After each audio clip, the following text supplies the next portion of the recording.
Hi, this is Dan Sullivan, and this is our next episode of the Exponential Wisdom. And I've got my global scout, Peter Diamandis, who's always out there finding really great new things to learn about, to actually master, but mostly to invest in and keep expanding your mind about what's possible in the future, regardless of what industry that you're in. And today, Peter, we have a fascinating one, and that's the entertainment industry, which has probably gone through as many rapid and unpredictable changes in the last 25 or 30 years as any industry on the planet. Agreed. I'll challenge you on the unpredictability of it in the following way. The way that I think about predicting the future is I use my 6D tools, 6Ds of exponential growth that obviously you know about it and we've used it together and spoken about it. Just to remind folks who are listening what the 6Ds are, it's the notion that anything that becomes digitized, and we've digitized music, right? That's the whole concept of the MP3 file. When you digitize something, it enters a period of slow, deceptive growth, and then it disrupts industries by dematerializing, demonetizing, and democratizing. And if you think about it, you can think that notion through that the 6Ds actually have created some predictable changes in the music industry. Maybe let's talk about the dematerialization of it first. And one of my favorite stories there, Dan, is how Netflix dematerialized Blockbuster. Mm-hmm. You and I both remember going to a Blockbuster store on Friday night. You'd go there, you'd go through the aisles, and you'd find first a video and then eventually a DVD, and you'd check it out for a weekend or a week. I actually know the numbers because I've studied it. In 2009, Blockbuster goes bankrupt. And the year before that, they had twice had the option to buy Netflix. And Netflix, Reed Hastings, who's the CEO there, had a small company, and he wanted to sell themselves to Blockbuster, but Blockbuster just ignored them and said they were not competition. The year that Blockbuster goes bankrupt, Netflix is worth $2 billion. And then 9 years later now, it's worth $150 billion, right? Mm-hmm. And it's ridden this exponential growth curve as you were able to dematerialize it and then make it available to everyone. Crazy, crazy change. Yeah, well, it's interesting because Babs and I, first of all, besides renting things, we used to go to the movie theater a lot. Now, my last movie was on New Year's Day this year, so we're approaching 8 months, and I haven't been to the movie theater for 8 months. And the reason is, one of the wonderful things about Netflix for me is these long series, a lot of them coming out of the UK. The UK has really seen the opportunity here, and I'm watching a series now that has 61-hour episodes. Wow, what is it? This is Vikings. Uh-huh. But I've watched many series that are at least 10, some of them 20, some of them 30. And it's very comfortable. You come home at night, we eat in front of the TV set because we got big screen, we got wraparound sound. So one of the big changes here, it's made possible for everybody to have their own movie theater in their home with almost an unlimited choice about what they want to follow that night. I mean, that's my experience, and we used to always go to the movie theater. I grew up with movie theaters in the 1950s, and it was like a cultural enjoyment. And then after a while, I didn't find it enjoyable anymore. Yeah, large crowds and sticky floors. Well, really, dog films. If I have a dog film in a movie theater, there's been a real sacrifice to be disappointed. Now it's a matter of a click, to undo my disappointment. It is amazing. So we've dematerialized movie theaters, we've dematerialized Blockbuster, and at the same time, what follows next is the demonetization that you pay a monthly fee and get as much content as you want. You're Mr. Hastings, who created Netflix. He was so ticked off because he got a late charge, like he was like a half a day late or something, and they charged him. They penalized him for bringing it back, and I think it just got his dander up. Yeah. I mean, talk about people making money for no value creation. That sounds like no money from value creation. Here's a cool one. Netflix this year, they're investing about, I think the number is $7 or $8 billion in original content. And they're going to be creating more original content than Disney and a number of the networks put together. Out of no place, right? They didn't exist 10 years ago, and they're beating the mouse. Yeah. We watch Game of Thrones, which is one of these long series. And I was looking at the salaries of the top 5 or 6 characters, the actors, and they're making $1 million an episode. This is really good money for actors. Yeah. So we've dematerialized movie theaters and videotapes and Blockbuster, so to speak, and now we're demonetizing it, right? The cost is super cheap. And then if you look at YouTube, oh my goodness, this phenomenon in which we literally have made entertainment free around the world is extraordinary. And finally, democratization is the final point where this global internet has allowed anyone anywhere to get access to free entertainment. So it's transformed the entire entertainment industry. Yeah, and put enormous emphasis on creative people who can come up with original material. So the question is, where's the next big disruption coming from, or where is it going? There's a couple areas I'm thinking about. One is the virtual worlds, and the second is going to be obviously the impact of AI. And the combination of those two are interesting for me. So let me just pitch you my vision. So I've seen AI create renderings of dead stars. We saw this with Princess Leia in the last Star Wars episode feature film, and then Princess Leia is coming back in the next. And of course, this is all being created using artificial intelligence. And so I wouldn't be surprised if we saw folks like, pick your favorite Marilyn Monroe coming back to the main screen. Yeah. And then the other thing is, in the virtual world, I think you'll see AIs embodying virtual avatars, where an AI is a character that you get to go and have a conversation with that sounds exactly like, is consistent and is always surprising you and always entertaining you. So, the whole virtual world of entertainment, going and living in Westworld, so to speak, is going to become a fascinating place to go. Yeah. The interesting thing about this is that the technology now supports imagination in a way that it didn't 40 or 50 years ago. If you think of the old studios, you're right in the neighborhood where you live there. The studios were a great packaging breakthrough of how the studios would wrap up actors and then they would just keep them busy. I remember Ronald Reagan, when he ran for president in 1980, they were complaining that he was such a crappy actor, and the films that he played in were lousy movies. And he said, well, they didn't tell me they wanted a great movie. They just told me they wanted it on Tuesday.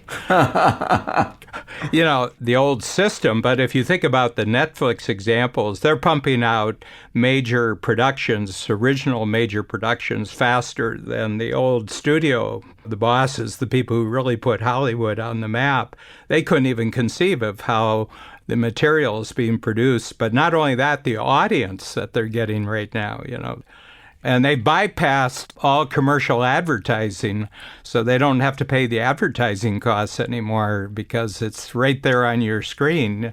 If it makes it on Netflix, what more advertising do you actually need? Yeah. So the whole advertising of events is really radically changing. What it proves is that people really like to be preoccupied with things that entertain them. Globally. It's not a peculiar culture that likes being entertained. It's human nature. We all love stories from the early days of the campfire. In fact, you learn something much better when it's told to you in a story format than you do in just factual, when you're able to remember. And our brains think that way and learn that way. One of the things that you had mentioned to me when we were talking before this conversation was the whole transformation of the business model and how money is made in the entertainment industry has changed dramatically. Yeah. But I would say that if you compare the companies, let's say they're companies, because I think ultimately if you got something to sell, you want a company wrapped around it. But the companies are really very small companies. You can have major production companies who will then collaborate with other companies and simply get the talent through collaboration rather than having it all inside their organization. So you'll see a movie start and there'll be 5 or 6 companies advertised at the beginning of the film. And you didn't see that in the old days. You saw MGM or you saw Warner Brothers. So what's happening, it's kind of like the car industry. Nobody designs cars in Detroit anymore. Nobody designs cars, like the new styles and that all come out of specialized shops. And I think that what's happening is that there's a massive collaboration now where you only pay for the talent that's going to be meaningful for producing your product, and you're not going to have layers and layers of bureaucracy inside. I think bureaucracy is a target animal. Whenever you apply your 6 Ds, we're talking about entertainment now, but you could look at anywhere in the world where there's layers and layers of bureaucracy, that's prime for disruption. 100%. And then it's the decentralization, right, which is essentially democratization of also the origin. So I had an interesting, my 2 7-year-olds are playing a lot of Minecraft and watching YouTube. And one of my boys yesterday said, when I grow up, I want to become a YouTuber. And I was like, okay. And I just never, again, the idea that he watches somebody who educates him over YouTube on how to play a particular game. But these stars are becoming very successful explaining games. And you've got these guys who are playing games like Fortnite and on the Twitch network. Who knew there's a network called Twitch for video game playing where you watch people play video games? That's entertainment. Just watching them play, and they're making, $1 million per day just playing games. Yeah, well, Matt Lair, who you know from San Diego, he's got this very fast turnaround. And here's another whole aspect of the entertainment industry is products that you sell in relationship to a particular entertainment event. And one of the things he said that he discovered, because he can turn around clothing in a matter of minutes or hours, and he said that the industry that he's really zeroed in on is the gaming industry. Interesting. And he said that a gaming competitions, in Los Angeles, they'll have the forum and they'll have 20, 30,000 people show up just to see some gamers going at each other. But he says the teams that will actually compete with each other, they can be put together in a matter of days, but the paraphernalia industry that goes along with entertainment can't respond. But Matt can, he can actually create caps and T-shirts in a matter of hours for an upcoming event. So there's a lot of the money in the entertainment industry is actually made on the products that people buy because they're fans of a particular star or a particular series. And that's all changed too, and that's become worldwide now too. I mean, you were talking about where money is made and the flips and the flops that are occurring. It used to be that musical stars would make their money when they get a record deal. Yeah. And that's no longer the case, is it? No. And here's the reason why it hasn't. Steve Jobs is the one who cracked the code on this. And I think it was in his wilderness years after he had been fired from Apple the first time and he got involved with Pixar. Pixar, all their first 7 hits were designed one afternoon or one weekend where they just got a bunch of people together and they jotted out these were the themes. So all these Toy Story and all the others. But the big thing he went after was the record industry, and it was always one of the most disagreeable parts of the old record industry, especially when you had lawn-playing albums, that you had a song you really wanted to get a hold of, but to buy your one song, you had to buy 11 others. Steve Jobs said, well, why don't we just let them buy the one song that they want? And 99 cents, and instead of giving the artist 5 cents, we'll give the artist 60 cents. And every artist in the world will want to be on iTunes. So, you say it's predictable. The one thing that's not predictable about these disruptions is who it is and what it is that will take advantage of the 6 Ds. Yeah. Yeah, that's never predictable. The entertainment industry was such a monolithic, insider industry here in LA, where breaking in was so difficult. Yeah. Right. And so now that has changed. I mean, the ability to, you can break in from the bottom, from the side, from the top, you can recreate it. But it all comes down to giving a person the ability to escape for a little while in an area that they like. Yeah. Well, as you said right at the beginning of the podcast, storytelling is a universal attractor. If you can tell a great story, there's always going to be room in the entertainment industry for you. And so my feeling is that we're kind of going back to the beginning. I'm a great student of Shakespeare because Shakespeare was the first actor who created his own theater. And it was a profit-making theater on the south bank of the Thames. He put together a company, they created their own theater, and he made tons of money. Actually, after he made his money in theater, he became a wheat speculator because there were famines in England every 5 or 6 years. And so he stockpiled wheat, and then he made a ton of money on wheat speculation.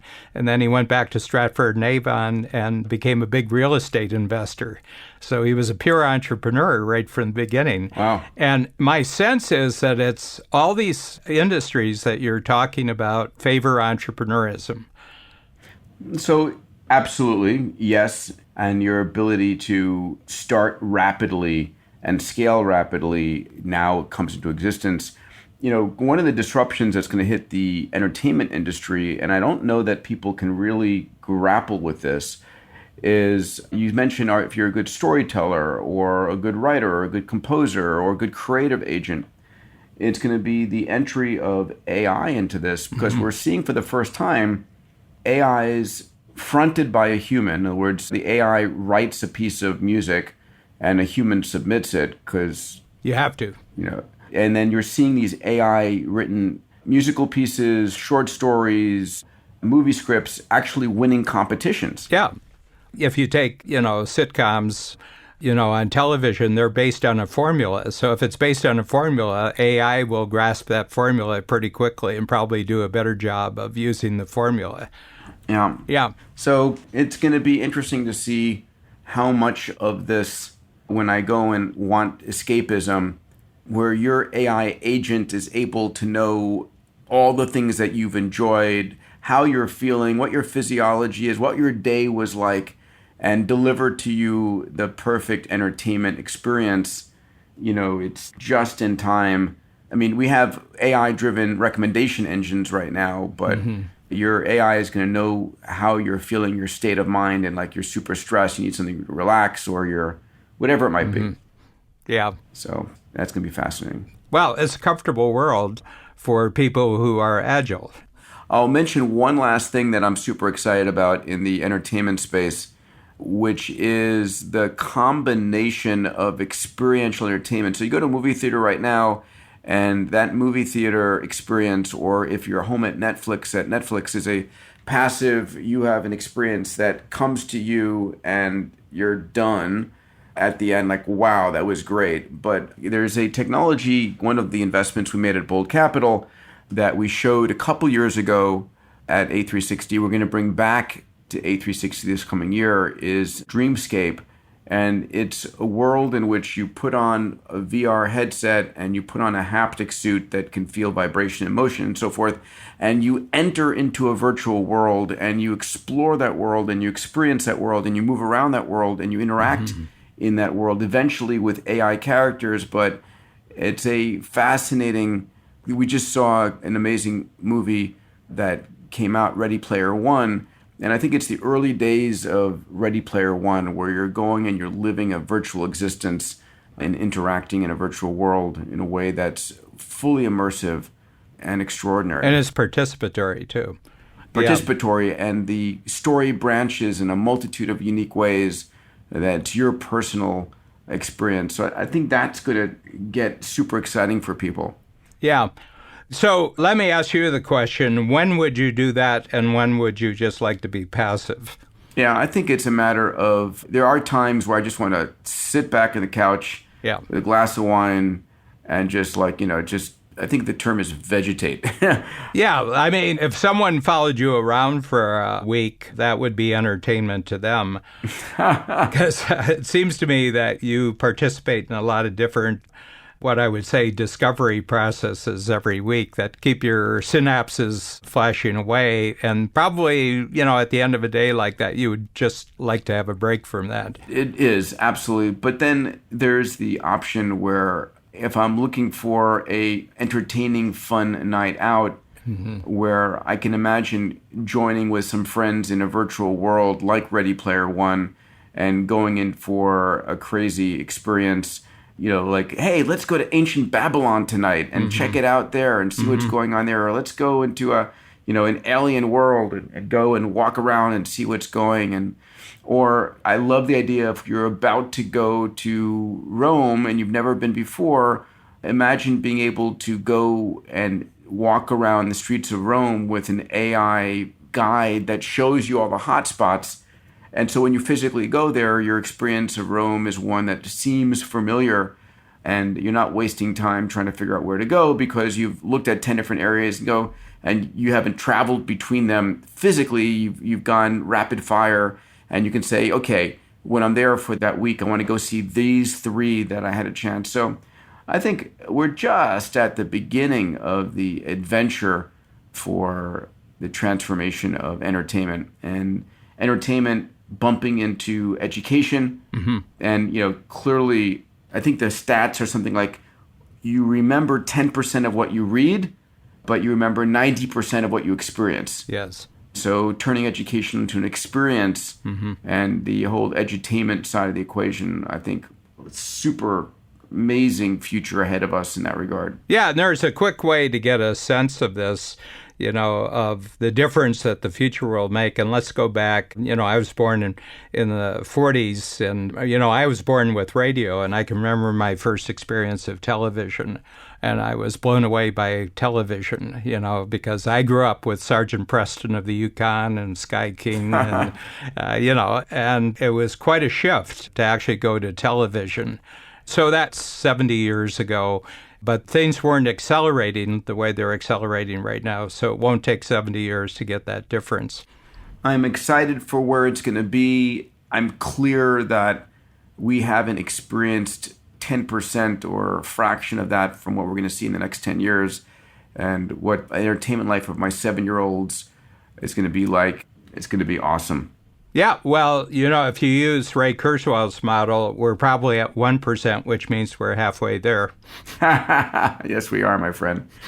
All right, well, when we get together next, remind me what you want to talk about. Yes, I'd like to talk about grateful for technology, because I think this is a missing factor in the entire technological world. Gratitude. I love gratitude. I think gratitude is one of the most important things in all of our lives for making sure that you enjoy your life. And yeah, I'm grateful for technology. Don't you think everybody else is? No. All right. Well, that's a good subject for conversation. No, I don't. Especially a lot of the people who are making technology. I don't think they're grateful at all.